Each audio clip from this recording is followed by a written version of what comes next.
Before I talk about how to do patch management, let's talk about how it goes wrong.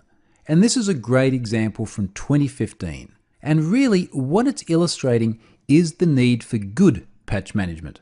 So here we have a vulnerability affecting all versions of Windows. And as we can see from the description at the bottom, this vulnerability could allow hackers to steal users' credentials from computers, tablets, or servers running any version of the Windows operating system. Now, patch management of the OS is very analogous to patch management of the web server. It all forms part of the ecosystem of how environments are managed. And inevitably, how you do that will differ very much, not just by the operating system and web server of choice, but by the generation, and indeed by the nature of the organization in which you work.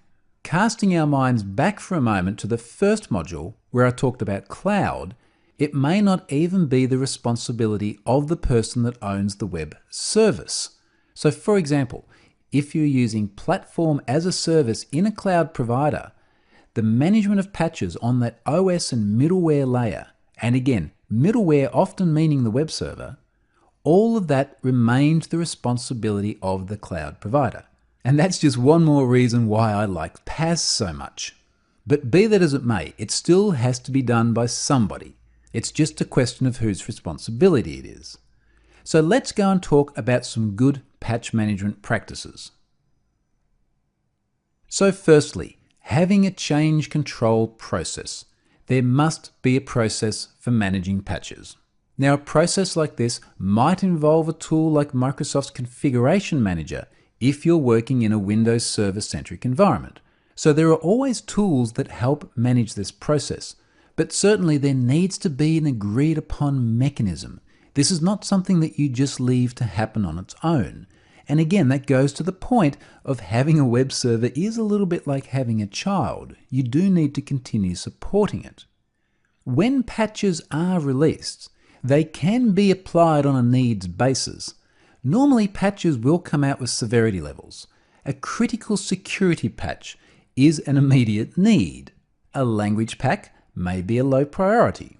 Particularly when there is a process around testing, and I'll talk about that in a moment, you need not feel compelled to take every single patch every single time it's released.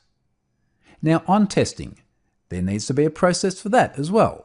Certainly, there have been many occasions in the past where providers of all sorts of different operating systems and web servers have released patches which have caused adverse impacts. So do consider very carefully what is going to be your process for testing before you roll those patches out into the production environment. Now, inevitably, sometimes things will go wrong, and there needs to be a rollback plan. All the testing in the world in non-production environments won't replicate precisely how a web server behaves in the wild. It may not have exactly the same code base on it. It certainly won't have the same organic traffic that comes from genuine web users. So plan for failure. And not only plan for it, but test it. Does your rollback plan actually work? Because when you really need it is going to be the very time that you don't have the opportunity to test it. It has to work first go. Inevitably, there will be a slew of patches released over time. And to the previous point about applying them on a needs basis, consider an update cadence.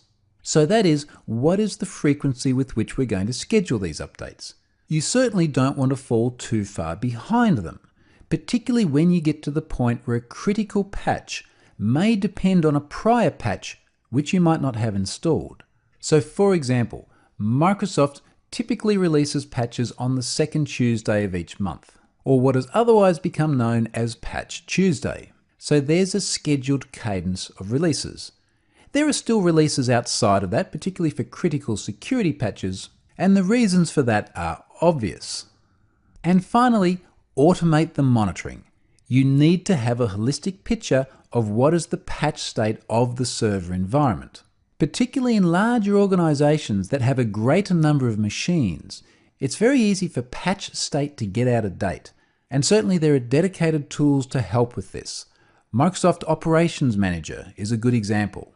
and indeed a tool like the Microsoft Baseline Security Analyzer to scan for missing updates is also a good addition. There are other equivalents for other technology stacks, but those give you an idea of the sort of products that are out there to help automate that monitoring process. Now, this is a very operation-centric slide. When you're operating as an ethical hacker, one of the things that you want to be doing is looking at the patch state of the target environment. So have they actually taken those critical updates? Do they have recent service packs or other major updates to the web server and underlying operating system? If they're missing, you want to start looking at what state they're actually operating in, because they may well be back at a prior state with known vulnerabilities. And certainly searching for those vulnerabilities online and matching them to the patch state of the machine is a really good first step when you're acting as an ethical hacker. So that's patch management. Now, as part of managing these environments, let's move on and talk about support and end of life.